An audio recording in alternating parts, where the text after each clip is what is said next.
तर या ठिकाणी प्रश्न क्रमांक पहिला आहे, कालिकत हे बंदर खालीलपैकी कोणत्या राज्यामधले बंदर आहे? कालिकत हे बंदर खालीलपैकी कोणत्या राज्यामधले बंदर आहे? तर या ठिकाणी ऑप्शन क्रमांक 3, कालिकत हे बंदर केरळ राज्य या ठिकाणी योग्य आन्सर होईल. प्रश्न क्रमांक दुसरा, ईस्ट इंडिया कंपनीची स्थापना खालीलपैकी केव्हा झाली होती? ईस्ट इंडिया या कंपनीची स्थापना खालीलपैकी केव्हा झालेली आहे? तर या ठिकाणी ऑप्शन क्रमांक 2, ईस्ट इंडिया कंपनीची स्थापना 31 डिसेंबर 1600 या ठिकाणी योग्य आन्सर होईल. प्रश्न क्रमांक तिसरा, बक्सारची लढाई खालीलपैकी कोणत्या वर्षी झाली होती? बक्सारची लढाई खालीलपैकी कोणत्या वर्षी झाली होती? तर या ठिकाणी ऑप्शन क्रमांक 3, सन 1764 या ठिकाणी योग्य आन्सर होईल. प्रश्न क्रमांक चौथा, सन 1793 मध्ये बंगाल प्रांतामध्ये कायमदाराही पद्धत खालीलपैकी कोणी लागू केली होती? सन 1793 बंगाल प्रांतामध्ये कायमदाराही पद्धत खालीलपैकी कोणी लागू केली होती? तर या ठिकाणी ऑप्शन क्रमांक 3, कायमदाराही पद्धत लॉर्ड कॉर्नवॉलिस या ठिकाणी योग्य आन्सर होईल. प्रश्न क्रमांक 5वा, वसईचा तह खालीलपैकी कोणत्या वर्षी झाला होता? वसईचा तह हा खालीलपैकी कोणत्या वर्षी झालेला तह आहे? तर या ठिकाणी ऑप्शन क्रमांक 2, वसईचा तह सन 1802 या ठिकाणी योग्य आन्सर होईल. प्रश्न क्रमांक 6वा, राजाराम मोहन राय यांच्या सहकार्याने सती प्रतिबंधक हा कायदा खालीलपैकी कोणत्या वर्षी संमत केला होता? राजाराम मोहन राय यांच्या सहकार्याने सती प्रतिबंधक हा कायदा खालीलपैकी कोणत्या वर्षी संमत केला होता? तर या ठिकाणी ऑप्शन क्रमांक 4, सन 1829 या ठिकाणी योग्य आन्सर होईल. प्रश्न क्रमांक 8वा, गावामधून गोळा केलेला जमीन महसुलामध्ये खालीलपैकी किती टक्के वाटा हा ग्रामपंचायतींना मिळतो? गावामधून गोळा केलेल्या जमीन महसुलामध्ये ग्रामपंचायतींना एकूण किती टक्के वाटा मिळतो? या ठिकाणी ऑप्शन क्रमांक 4, 30% वाटा या ठिकाणी योग्य आन्सर होईल. प्रश्न क्रमांक 9वा, भारतीय राष्ट्रीय काँग्रेसचे पहिले अधिवेशन खालीलपैकी कोणत्या ठिकाणी भरवण्यात आले होते? भारतीय राष्ट्रीय काँग्रेसचे पहिले अधिवेशन खालीलपैकी कोणत्या ठिकाणी भरवण्यात आले होते? तर या ठिकाणी ऑप्शन क्रमांक 2, मुंबई या ठिकाणी योग्य आन्सर होईल. विद्यार्थी मित्रांनो, जर तुम्ही MPSCची तयारी करत असाल तर तुमच्यासाठी खूप महत्त्वाची संधी आहे. MPSCची तयारी तुम्ही आता फिजिक्सवाला यांच्यासोबत करू शकणार आहात. MPSCवाला या यूट्यूब चॅनलद्वारे तुम्ही आता महाराष्ट्रामध्ये MPSCची तयारी करू शकणार आहात. तर तुम्ही या ठिकाणी बघू शकता 26 जानेवारी 2023चे औचित्य साधून आपल्यासाठी एक महत्त्वपूर्ण बॅच घेऊन येत आहेत. बॅचचं नाव असेल MPSC राज्यसेवा प्री 2023. अत्यंत महत्त्वपूर्ण बॅच असेल. सर्वांनी या बॅचमध्ये जॉईन करायचं आहे. ही एक अत्यंत महत्त्वपूर्ण बॅच असेल. या बॅचची सुरुवात 27 जानेवारीपासून असेल. सर्वांनी या बॅचमध्ये जॉईन करायचं आहे. महाराष्ट्रामध्ये टॉप एज्युकेटर्स तुम्हाला यामध्ये शिकवणार आहेत. सर्वात महत्त्वाचे म्हणजे ही संपूर्ण बॅच एक मोफत बॅच आहे. तरी सर्वांनी या बॅचचा लाभ घ्यायचा आहे. सर्वांनी या बॅचमध्ये जॉईन करायचं आहे आणि MPSCवाला या आपल्या महत्त्वपूर्ण चॅनलला सर्वांनी सबस्क्राईब करायचं आहे. प्रश्न क्रमांक 10वा, मध्य प्रदेशामध्ये स्थलांतरित शेतीला खालीलपैकी कोणत्या नावाने मध्य प्रदेशामधली स्थलांतरित शेती खालीलपैकी कोणत्या नावाने ओळखली जाते?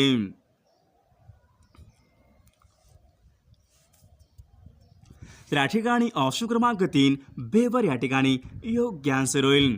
प्रश्न क्रमांक 11वा, छत्रपती शाहू महाराज यांचं जन्मगाव खालीलपैकी कोणतं आहे? छत्रपती शाहू महाराज यांचं जन्मगाव खालीलपैकी कोणतं आहे? तर या ठिकाणी ऑप्शन क्रमांक 3, कागल या ठिकाणी योग्य आन्सर होईल. प्रश्न क्रमांक 12वा, बॅरिस्टर श्यामजी कृष्ण वर्मा यांनी खालीलपैकी कोणत्या ठिकाणी इंडिया हाऊसची स्थापना केली होती? बॅरिस्टर श्यामजी कृष्ण वर्मा यांनी खालीलपैकी कोणत्या ठिकाणी इंडिया हाऊसची स्थापना ही केली होती? या ठिकाणी ऑप्शन क्रमांक 1, इंडिया हाऊसची स्थापना लंडन या ठिकाणी योग्य आन्सर होईल. प्रश्न क्रमांक 13वा, खालीलपैकी कोणता देश हा सार्क संघटनेचा सदस्य नाही? खालीलपैकी कोणता एक देश हा सार्क या संघटनेचा सदस्य नाही? या ठिकाणी ऑप्शन क्रमांक 2, म्यानमार देश या ठिकाणी योग्य आन्सर होईल. प्रश्न क्रमांक 14 सन 1930 मध्ये पहिली गोलमेज परिषद खालीलपैकी कोणी बोलावली होती? सन 1930 मध्ये पहिली गोलमेज परिषद खालीलपैकी कोणी बोलावली होती? तर या ठिकाणी ऑप्शन क्रमांक 2 रॅमसे मॅकडोनाल्ड या ठिकाणी योग्य आन्सर होईल. प्रश्न क्रमांक 15 महात्मा ज्योतिबा फुले यांनी खालीलपैकी कोणते वृत्तपत्र हे सुरू केले होते? महात्मा ज्योतिबा फुले यांनी खालीलपैकी कोणते वृत्तपत्र हे सुरू केले होते? या ठिकाणी ऑप्शन क्रमांक 3 दीनबंधू वृत्तपत्र या ठिकाणी योग्य आन्सर होईल. प्रश्न क्रमांक 16 सार्वजनिक सत्यधर्म हे पुस्तक खालीलपैकी कोणाचं पुस्तक आहे? सार्वजनिक सत्यधर्म या नावाचे पुस्तक खालीलपैकी कोणाचे पुस्तक आहे?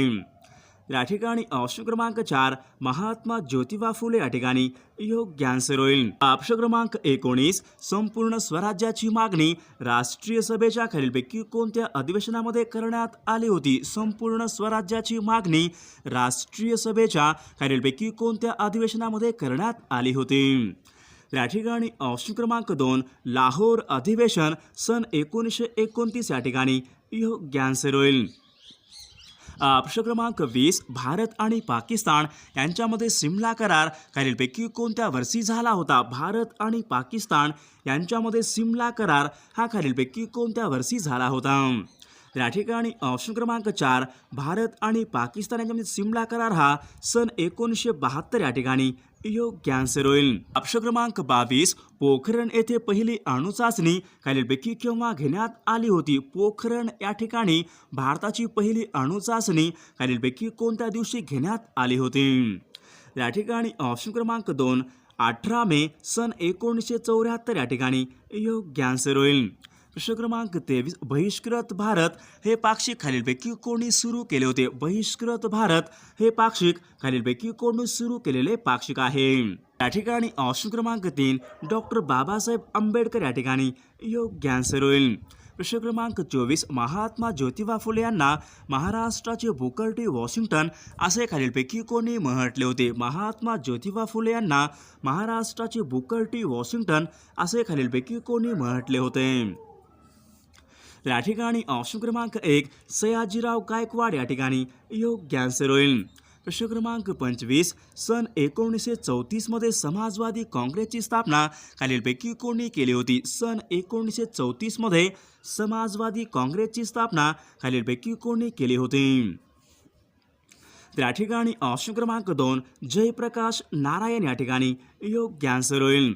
प्रश्न क्रमांक 27 बॉम्बे नेटिव्ह एज्युकेशन सोसायटी यांची स्थापना खालीलपैकी कोणी केली होती? बॉम्बे नेटिव्ह एज्युकेशन सोसायटी यांची स्थापना खालीलपैकी कोणी केलेली आहे?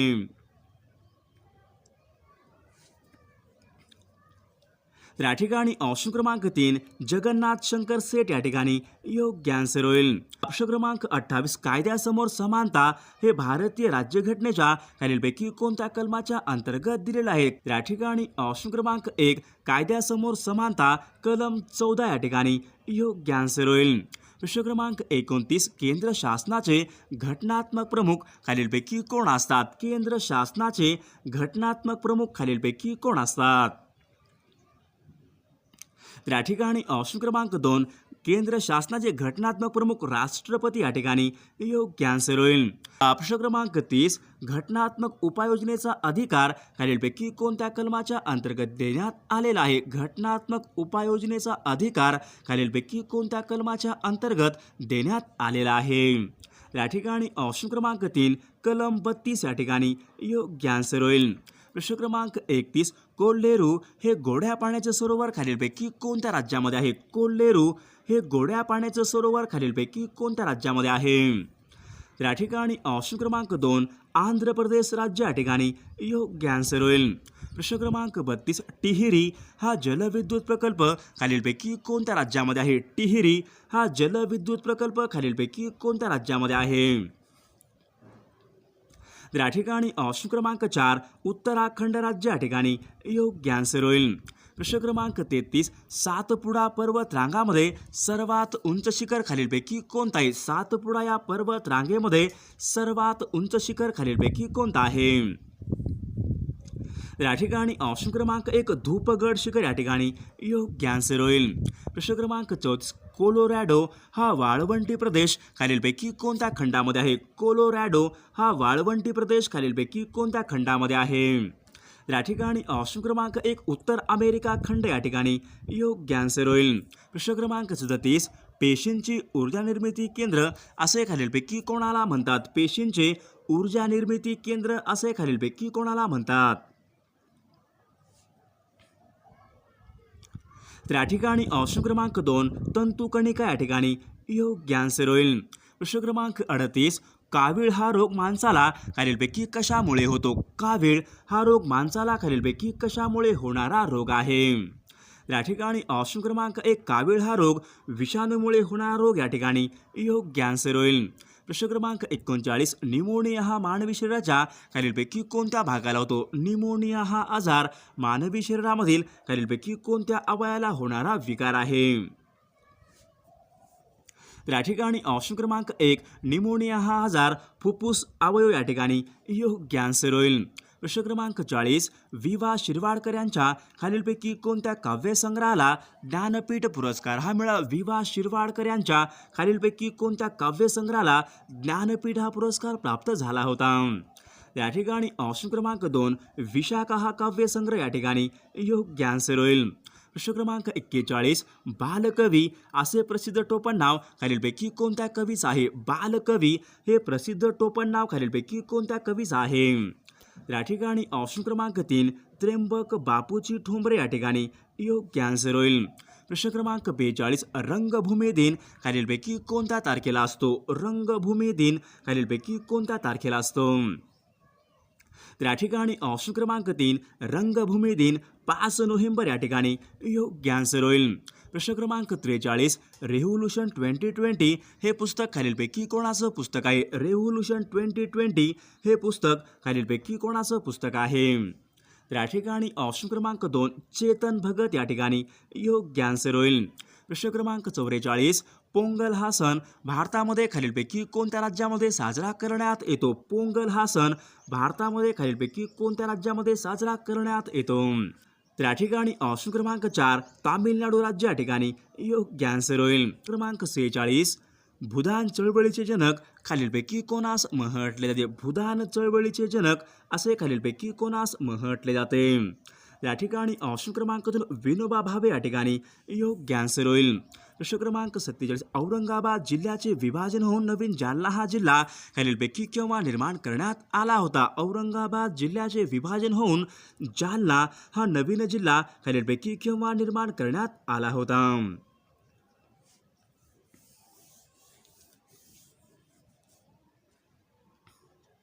तर या ठिकाणी ऑप्शन क्रमांक 2 1 मे सन 1981 या ठिकाणी योग्य आन्सर होईल. प्रश्न क्रमांक 48 भारतामधले पहिले नियोजित शहर खालीलपैकी कोणतं आहे? भारतामधले पहिले नियोजित शहर खालीलपैकी कोणतं आहे? तर या ठिकाणी ऑप्शन क्रमांक 2 चंदीगड शहर या ठिकाणी योग्य आन्सर होईल. प्रश्न क्रमांक 49 नर्मदा नदीवरील सरदार सरोवर खालीलपैकी कोणत्या राज्यामध्ये? नर्मदा नदीवरचा सरदार सरोवर हा प्रकल्प खालीलपैकी कोणत्या राज्यामध्ये आहे? तर या ठिकाणी ऑप्शन क्रमांक 2 गुजरात राज्य या ठिकाणी योग्य आन्सर होईल. प्रश्न क्रमांक 50 हुसेन सागर हा सरोवर खालीलपैकी कोणत्या राज्यामध्ये आहे? हुसेन सागर हा सरोवर खालीलपैकी कोणत्या राज्यामध्ये आहे? या ठिकाणी ऑप्शन क्रमांक 3 आंध्र प्रदेश राज्य या ठिकाणी योग्य आन्सर होईल. प्रश्न क्रमांक 51 रावत भट्टा हा अणुविद्युत प्रकल्प खालीलपैकी कोणत्या राज्यामध्ये? रावत भट्टा हा अणुविद्युत प्रकल्प खालीलपैकी कोणत्या राज्यामध्ये आहे? तर या ठिकाणी ऑप्शन क्रमांक 2 रावत भाटा हा अणुविद्युत प्रकल्प राजस्थान राज्य या ठिकाणी योग्य आन्सर होईल. प्रश्न क्रमांक 52 काटेपूर्णा व नळगंगा या नद्या खालीलपैकी कोणत्या नदीच्या उपनद्या आहेत? काटेपूर्णा व नळगंगा या नद्या खालीलपैकी कोणत्या नदीच्या उपनद्या आहेत? या ठिकाणी ऑप्शन क्रमांक 2 पूर्णा नदी या ठिकाणी योग्य आन्सर होईल. ऑप्शन क्रमांक 59 दिल्ली हे शहर खालीलपैकी कोणत्या नदीच्या काठावर आहे? दिल्ली हे शहर खालीलपैकी कोणत्या नदीच्या काठावर आहे? सर्वांनी या प्रश्नाचं उत्तर कॉमेंट करून सांगायचं आहे. तर या ठिकाणी प्रश्न पहिला आहे, महाराष्ट्रामध्ये सर्वात कमी साक्षर असलेला जिल्हा खालीलपैकी कोणता आहे? महाराष्ट्रामध्ये सर्वात कमी साक्षर असलेला जिल्हा खालीलपैकी कोणता जिल्हा आहे? तर या ठिकाणी ऑप्शन क्रमांक 4 नंदुरबार जिल्हा या ठिकाणी योग्य आन्सर होईल. प्रश्न क्रमांक दुसरा, महाराष्ट्रामध्ये सर्वाधिक पावसाचे ठिकाण असलेले आंबोली हे ठिकाण खालीलपैकी कोणत्या जिल्ह्यामध्ये? महाराष्ट्रामध्ये सर्वाधिक पावसाचे ठिकाण असलेले आंबोली हे ठिकाण खालीलपैकी कोणत्या जिल्ह्यामध्ये आहे? तर या ठिकाणी ऑप्शन क्रमांक 4 सिंधुदुर्ग जिल्हा या ठिकाणी योग्य आन्सर होईल. प्रश्न क्रमांक तिसरा, मुंबई द्वैभाषिक या राज्याची स्थापना खालीलपैकी केव्हा झालेली? द्वैभाषिक मुंबई राज्य यांची स्थापना खालीलपैकी केव्हा झालेली आहे? तर या ठिकाणी ऑप्शन क्रमांक 4 1 नोव्हेंबर सन 1956 या ठिकाणी योग्य आन्सर होईल. प्रश्न क्रमांक चौथा, महाराष्ट्र राज्याचा राज्यपक्षी खालीलपैकी कोणता आहे? महाराष्ट्र राज्याचा राज्यपक्षी खालीलपैकी कोणता आहे? तर या ठिकाणी ऑप्शन क्रमांक 4 हरियाल या ठिकाणी योग्य आन्सर होईल. प्रश्न क्रमांक 5वा, मिठागरांचा जिल्हा असे खालीलपैकी कोणत्या जिल्ह्याला म्हटले? महाराष्ट्रामध्ये मिठागरांचा जिल्हा असे खालीलपैकी कोणत्या जिल्ह्याला म्हटले जाते? या ठिकाणी ऑप्शन क्रमांक 2 रायगड जिल्हा या ठिकाणी योग्य आन्सर होईल. प्रश्न क्रमांक 7वा, मकरंदगड हे महाराष्ट्रामधले महत्त्वाचे शिखर खालीलपैकी कोणत्या जिल्ह्यामध्ये आहे? मकरंदगड हे महाराष्ट्रामधले महत्त्वाचे शिखर खालीलपैकी कोणत्या जिल्ह्यामध्ये आहे? तर या ठिकाणी ऑप्शन क्रमांक 3 सातारा जिल्हा या ठिकाणी योग्य आन्सर होईल. प्रश्न क्रमांक 8वा, कृष्णा या नदीची उपनदी खालीलपैकी कोणती आहे? कृष्णा या नदीची उपनदी खालीलपैकी कोणती आहे? तर या ठिकाणी ऑप्शन क्रमांक 2 भीमा नदी या ठिकाणी योग्य आन्सर होईल. प्रश्न क्रमांक 9वा, कोल्हापूर ते पणजी यांच्या दरम्यान खालीलपैकी कोणता घाट लागतो? कोल्हापूर ते पणजी यांच्या दरम्यान खालीलपैकी कोणता घाट लागतो? तर या ठिकाणी ऑप्शन क्रमांक 3 फोंडा घाट या ठिकाणी योग्य आन्सर होईल.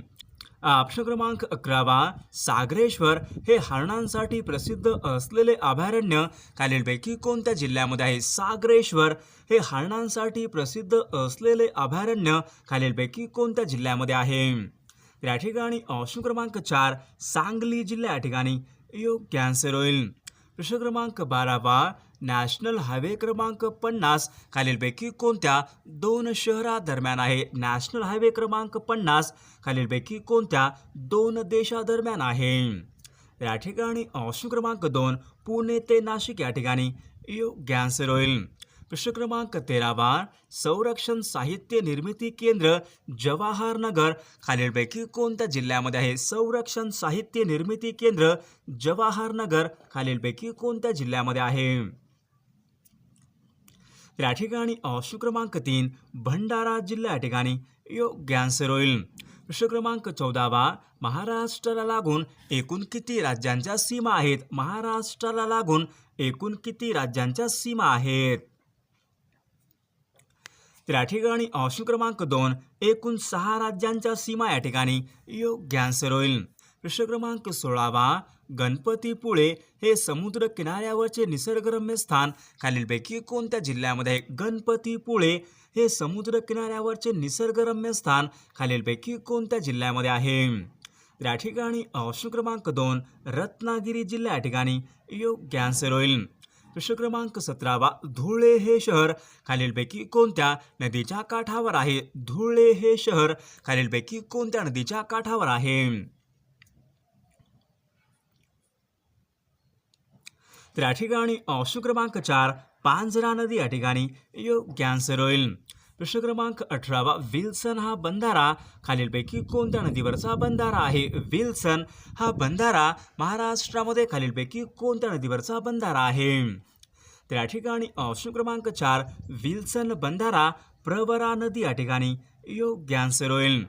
प्रश्न क्रमांक 19, कृष्णा व कोयना यांचा प्रीतिसंगम सातारा जिल्ह्यामध्ये खालीलपैकी कोणत्या ठिकाणी होतो? कृष्णा आणि कोयना यांचा प्रीतिसंगम खालीलपैकी सातारा जिल्ह्यामध्ये खालीलपैकी कोणत्या ठिकाणी होतो?